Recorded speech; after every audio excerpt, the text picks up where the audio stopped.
এই নিয়মের ব্যত্যয়ের কারণেই মানুষের ভয়, নাকি এর বাইরেও অন্য ভয় রয়েছে? এগুলো একটা ভয় আছে, এর বাইরেও অনেক ভয় আছে। যেমন ধরেন নির্বাচনে আসলে প্রতিদ্বন্দ্বী কয়জন বলেন তো? প্রধান পক্ষ কয়টা? প্রধান পক্ষ দুইটা জোট আসলে। আমি দেখি প্রধান পক্ষ তিনটা। একটা হলো বিএনপি তারেক রহমানের নেতৃত্বে, আরেকটা হলো ডক্টর শফিকুর রহমানের নেতৃত্বে জামাত ইসলাম, তার সঙ্গে তার জোট, আরেকটা হলো ডক্টর আলী রিয়াজের নেতৃত্বে অন্তর্বর্তীকালীন সরকার, তারাও একটা পক্ষ। না, তারা কিন্তু সরকারের নেতৃত্বে তো উনি নাই, না, উনি তো কমিশনের নেতৃত্বে, তাও উপনেতা। ভাই উনি ডক্টর আলী রিয়াজের নেতৃত্বে পুরো গভর্নমেন্ট তার মেশিনারি দিয়ে নেমে গেছে না ভোটের পক্ষে, না ভোটকে বিদায় করার জন্য, হ্যাঁ ভোটের পক্ষে। এবং তাদের ভাবভঙ্গি দেখে মনে হচ্ছে সারা দেশের যে এইটি হলো মূল নির্বাচন, এটা না হলে ওইটা হবে না, এটা না হলে দেশ আবার আগের জায়গায় ফেরত যাবে, এটা না হলে অমুক হবে তমুক হবে, বলতে বলতে প্রত্যেকটা সরকারি অফিসে আপনি যাবেন দেখবেন বিশাল বিশাল আপনার কাগজের মধ্যে লেখা আছে দেশ বাঁচাতে হা ভোট দিন, অমুক করতে হা ভোট দিন, স্বৈরতন্ত্র খেদাতে হা ভোট দিন, যাতে ফিরে না, সব হা ভোট দিন।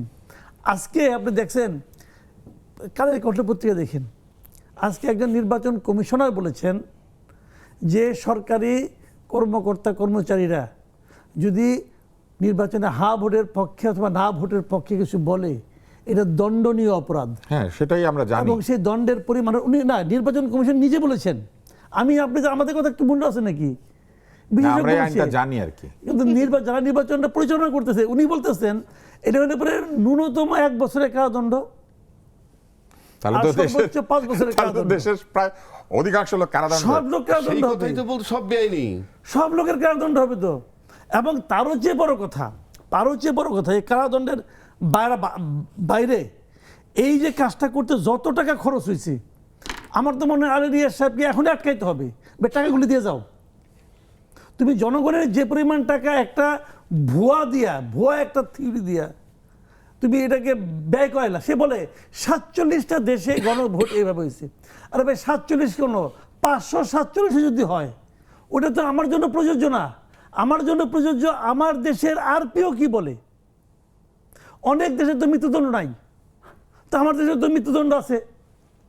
অনেক দেশে তো ব্লাসফেমি আইন নাই, আমার এখানে তো মব আপনি দিতে পারবেন। আমাদের দেশেও নাই, কিন্তু এটাকে অন্যভাবে প্রযুক্ত করা হয়, প্রেসার গ্রুপ। আপনি তো অনেক কিছু করতেছেন রে ভাই, কাজে ওই দেশের উদাহরণ এনে চলবে না।